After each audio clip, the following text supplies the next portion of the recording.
dear students. How are you all? I hope you all are very good. Today we are going to start the 7th chapter of class 5th computer, that is about algorithms and flowcharts. Okay, see. To solve a problem or to do any work, all of us follow some steps in a sequential order. So let us understand the above statement with the help of an example given below. What they're saying, students, कि किसी भी एक problem को solve करने के लिए, किसी भी एक वर्क को करने के लिए हम सभी कुछ स्टेप्स को एक सीक्वेंशियल ऑर्डर में फॉलो करते हैं, राइट? सो अब हम इस स्टेटमेंट को कि भाई कैसे एक वर्क कंप्लीट करने के लिए, प्रॉब्लम सॉल्व करने के लिए आप स्टेप्स को सीक्वेंशियल ऑर्डर में फॉलो करते हो, इसको अब हम यहाँ पे एग्जाम्पल के थ्रू समझेंगे, right? So the process of making a cup, यहाँ पे एक प्रोसेस हम लोग अब डिस्कस करने वाले हैं, how to make a cup of tea. For that आपको क्या करना है? First of all fill water, pan में वाटर फिल करना है, फिर गैस टर्न ऑन करेंगे, पैन को गैस के ऊपर रखेंगे. जब वाटर बॉईल करना स्टार्ट करेगा, you have to add the tea leaves, then add milk and sugar, pan में मिल्क एंड शुगर ऐड करना है. Then you have to wait for some time, जब तक आपकी जो टी है वो अच्छे से बॉईल नहीं करती है. And after that you have to turn off the gas, right? And then आप उस टी को एक कप में स्ट्रेन कर लेंगे. सो सिमिलरली अब इसी तरीके से एक वर्क को करने के लिए स्टूडेंट्स, एक कंप्यूटर भी कुछ स्टेप्स को, इंस्ट्रक्शंस को फॉलो करता है, which are called programs. And we can say कि प्रोग्राम एक सेट है इंस्ट्रक्शंस का जो कंप्यूटर को प्रोवाइड किया जाता है पर्टिकुलर प्रॉब्लम सॉल्व करने के लिए, राइट? तो first of all see what we do is, हम पहले प्रॉब्लम के नेचर को एनालाइज करते हैं, समझते हैं. देन आप इनपुट को प्लान करते हो, step by step procedure apply करते हो to get the desired result. So algorithms and flow chart आपको हेल्प करते हैं क्लियरली उन सभी स्टेप्स को लिस्ट डाउन करने के लिए जो एक प्रॉब्लम के सोल्यूशन को फाइंड करने के लिए नेसेसरी है, राइट? चलिए, now what do we mean by algorithm? Algorithm एक सेट ऑफ इंस्ट्रक्शन है जिससे फॉलो किया जाता है स्पेसिफिक टास्क को सिस्टमैटिकली परफॉर्म करने के लिए, जैसे कि सॉल्विंग अ लॉजिकल और मैथमेटिकल प्रॉब्लम.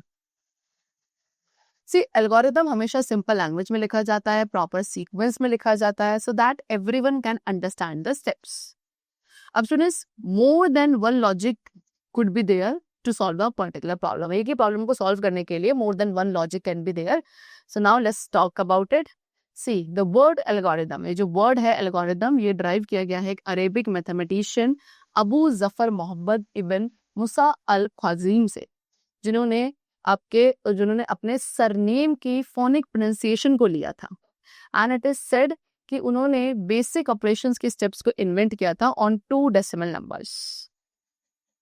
ठीक है, चलो ना बेनिफिट्स. अब एक एल्गोरिथम के क्या क्या बेनिफिट्स हैं? सो एक algorithm has a number of benefits. Number 1, it helps to decide the strategy, यानी कि एक प्रोग्रामिंग प्रॉब्लम इजी हो जाती है अगर आप उसको एक एल्गोरिथम की हेल्प से डिफाइन करते हैं. सेकेंडली, फ्लेक्सिबिलिटी, एल्गोरिथम आप किसी भी डिजायर्ड कंप्यूटर लैंग्वेज में ट्रांसलेट कर सकते हो. Easy to identify and remove errors, ठीक है, एरर्स को आइडेंटिफाई करना, रिमूव करना काफी इजी हो जाता है with the help of an algorithm. Now what are the limitations? अब एल्गोरिथम की लिमिटेशंस क्या हैं? So number 1, no proper syntax. एक एल्गोरिथम में कोई भी स्पेसिफिक रूल्स नहीं होते हैं of writing it. Secondly, non standard representation, यानी कि एल्गोरिथम को स्टैंडर्डाइज करना काफी डिफिकल्ट है. डिफरेंट पर्सन सेम एल्गोरिथम को डिफरेंट वेज में लिखते हैं. ठीक है, चलो now they have given you some examples of an algorithm. जैसे कि नंबर 1, an algorithm to make noodles. ठीक है, नूडल्स बनाने का एल्गोरिथम यहाँ पे लिखा है. जैसे कि पहले आपने क्या करा, you added 1 cup of water in the pan and then you switch on the gas burner. उसके बाद आपने पैन को गैस बर्नर पे रखा, उसमें नूडल्स ऐड किए, पेस्ट मेकर ऐड किया वाटर के अंदर, देन उसको 2 मिनट्स तक बॉईल किया एंड देन गैस बर्नर को टर्न ऑफ कर दिया and then you have serve it hot, right? चलिए, फिर इसके बाद यहाँ पे अगेन एग्जांपल गिवन है. एक एल्गोरिथम है टू ऐड 2 नंबर्स. उसके लिए आपने you have taken 2 numbers, 2 numbers लिया, दोनों को ऐड किया and then display the result. After that an algorithm to find the area of rectangle. तो उसके लिए आपने पहले रेक्टेंगल की लेंथ को एक्सेप्ट किया, ब्रेथ को एक्सेप्ट किया, देन रेक्टेंगल का एरिया कैलकुलेट किया एंड देन उस एरिया ऑफ रेक्टेंगल को डिस्प्ले कर दिया. Next, an algorithm to find the average of the marks of a student in 5 subjects. So for that आपने पहले हिंदी के मार्क्स एक्सेप्ट किए, then English, then maths, then science and then computer. तो 5 subjects के marks को accept किया गया. Then आपने 5 सब्जेक्ट्स के मार्क्स का टोटल निकाला, that is Hindi plus English plus maths plus science plus computer. And then आपने उसके एवरेज को कैलकुलेट कर दिया टोटल सम को 5 से डिवाइड करके।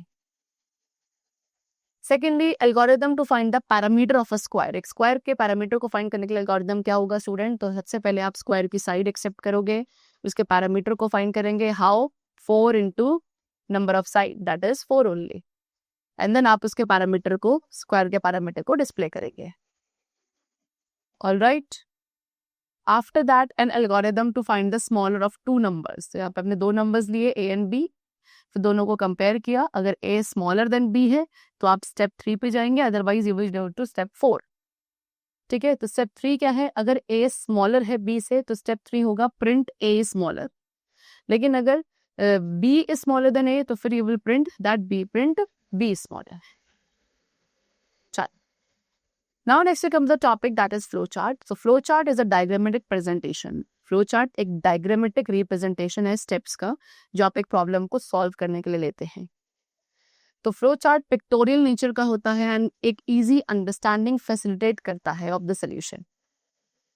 सो अ flowchart का वन ऑफ द यूज क्या है कि इसमें आप स्टेप्स के सीक्वेंस को डिस्क्राइब करते हैं, लॉजिक डिस्क्राइब करते हैं प्रॉब्लम को सॉल्व करने के लिए before writing a computer program. Also flow chart help in communicating. ठीक है, फ्लो चार्ट सोल्यूशन के स्टेप्स को अदर पर्सन को कम्युनिकेट करने में भी हेल्पफुल होता है। Then they have given you टेकी जोन। सी, फ्लो चार्ट्स को इंट्रोड्यूस किया गया था, यूज किया गया था फ्रैंक गिलब्रिथ के थ्रू। ठीक है, एंड इन्होंने इसे इंट्रोड्यूस किया किसके साथ? To the members of American Society of Mechanical Engineers, that is ASME, when in 1921। Then they have given you flowchart symbols. So students, एक flowchart के अंदर geometrical shapes और symbols को use किया जाता है operations को represent करने के लिए and उनके order को show करते हो उन सभी symbols को एक दूसरे के साथ connect करके with the help of arrows. So the standard symbols जो एक flowchart को represent करने के लिए use किए जाते हैं, that is number 1 start और stop box, इसे आप terminal box भी कहते हैं। This is your start और स्टॉप बॉक्स। सो ये इस बॉक्स का यूज किया जाता है फ्लो चार्ट के एंडिंग और बिगिनिंग को इंडिकेट करने के लिए। सेकेंड, वी हैव इनपुट और आउटपुट बॉक्स, जो इस तरीके से एक पैरेललोग्राम शेप का होता है एंड इसका यूज करते हैं इनपुट को एक्सेप्ट करने के लिए और to display the output. Process box जो रेक्टेंगुलर शेप का होगा, ये एक्शंस और प्रोसेसेस को शो करेगा, for example add two numbers.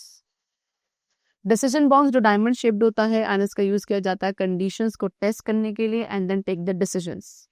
एक कंडीशन आपकी इधर रिजल्ट कर सकते हैं इन अ यस और नो और true and false. Then these are flow lines, ये एरो लाइंस आपकी फ्लो लाइंस होती हैं। ये क्या है? ये एरोज हैं जिससे आप फ्लो चार्ट के एक बॉक्स को दूसरे बॉक्स के साथ कनेक्ट करते हो एंड इन एरोज की डायरेक्शन शो करेगी कि किस डायरेक्शन में information is flowing. Then this is connector, circle को आप कनेक्टर कहते हैं। तो फ्लो चार्ट आपका लॉन्ग हो सकता है एंड वन और मोर पेजेस को स्पैन कर सकता है। कनेक्टर का यूज किया जाता है एक जंप को शो करने के लिए from one point in the process flow to another. Different parts, flow chart के डिफरेंट पार्ट्स को कनेक्ट करता है जो कि आपके पेजेस के बीच में स्प्रेडेड होते हैं। ऑलराइट, सी स्पेशल प्रोग्राम जैसे कि ई ड्रॉ, स्मार्ट ड्रॉ, विजन, विजियो, ये सभी अवेलेबल हैं for drawing flow charts. Now benefits. अब फ्लो चार्ट के बेनिफिट्स क्या हैं स्टूडेंट्स? नंबर 1 इफेक्टिव एनालिसिस, यानी कि फ्लो चार्ट के थ्रू प्रॉब्लम को मोर एफिशिएंट वे में एनालाइज किया जा सकता है। देन कम्युनिकेशन, फ्लो चार्ट्स आपके एक बेटर वे हैं किसी भी सिस्टम के लॉजिक को कम्युनिकेट करने के लिए to all the person who are concerned with it. Then flexibility, flow chart independent है किसी भी पर्टिकुलर प्रोग्रामिंग लैंग्वेज से। ठीक है, यानी कि आप एक प्रोग्राम को किसी भी लैंग्वेज में लिख सकते हो, ठीक है, from a flow chart. Now limitations, flow chart की लिमिटेशंस क्या है? नंबर 1 कॉम्प्लेक्स लॉजिक, यानी कि अगर प्रॉब्लम का लॉजिक कॉम्प्लिकेटेड है तो फ्लो चार्ट वहां पे कॉम्प्लेक्स हो जाते हैं और ज्यादा। मॉडिफिकेशन, यानी कि अगर कोई मॉडिफिकेशन रिक्वायर्ड है तो उसका फ्लो चार्ट को आपको दोबारा से रीड्रॉ करना पड़ेगा। Alright, now they have given you some examples of flowchart, like number 1 a flowchart to buy a pen from a stationery shop। आप एक स्टेशनरी शॉप से पेन खरीदने जा रहे हैं तो उसके लिए क्या सा फ्लोचार्ट बनाया जाएगा? सी, नंबर 1 स्टार्ट, फिर आपने मनी ली फ्रॉम योर मदर, देन आप बाईसाइकिल पर राइड करके स्टेशनरी शॉप पे जा रहे हैं, देन आपने मनी दी शॉपकीपर को, पेन्स लिए, then coming back home and then stop.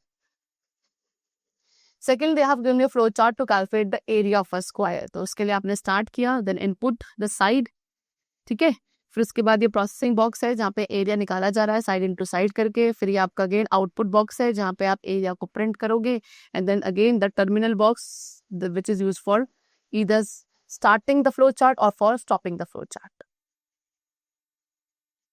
Next example, a flow chart to calculate simple interest. So उसके लिए आपने अगेन स्टार्ट किया, देन इनपुट करेंगे, that is the principal, rate and time. फिर आप प्रोसेसिंग करी जाएगी by using the formula that is principal into rate into time upon 100। फिर उसके बाद प्रिंट किया जाएगा interest, and then finally stop. Next, there is a flow chart to calculate the sum and to product of two numbers.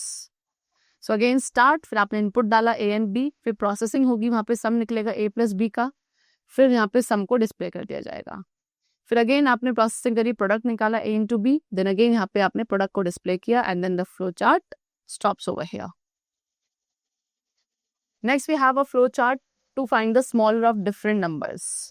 So इसमें आपने start किया, फिर input किया ए एंड बी, फिर यहाँ पे डिसीजन बॉक्स है कि is A smaller than B और नॉट। फिर यहाँ पे प्रिंट आ गया B is smaller than A, this is the output box, then print A is smaller than B, and then finally stop. Then a flow chart to check whether it is profit और loss. तो again यहाँ पे start किया गया है, फिर आपने यहाँ पे रीड करा cost price CP, then read करा सेलिंग प्राइस एसपी। फिर यहाँ पे आपका डिसीजन बॉक्स है, is SP greater than CP. फिर यहाँ पे दो कंडीशन है, print profit if yes and no, तो is CP is less than SP, तो देन प्रिंट लॉस। तो फाइनली ये प्रोसेसिंग करके आपके पास आउटपुट आया, प्रिंट नो आया, no profit and no loss, and then the finally flow chart stops. Last is we have a flow chart to calculate the area of a rectangle using the connector symbol. ठीक है, तो इसके लिए आपने start किया, then आपने input करी length and breadth of a rectangle, then यहाँ पे कनेक्टर है, ठीक है, जो आपके फर्स्ट पेज के एंड पर बनाया जाएगा। फिर ये कनेक्टर है जो सेकंड पेज के एंड पर है, बिगिनिंग में है सॉरी। उसके बाद एरिया यानी कि प्रोसेसिंग बॉक्स से एरिया निकाला जा रहा है लेंथ इनटू ब्रेथ करके, एंड फाइनली यहाँ पे आपको क्या मिल गया, आउटपुट मिल गया, that is print area, and this is the stop box. Okay, that's all for the chapter, and I hope you must have understood the algorithms and flowcharts with different examples we have discussed. So now let's meet in the next session very soon, and then take care of yourself, and thanks to everybody.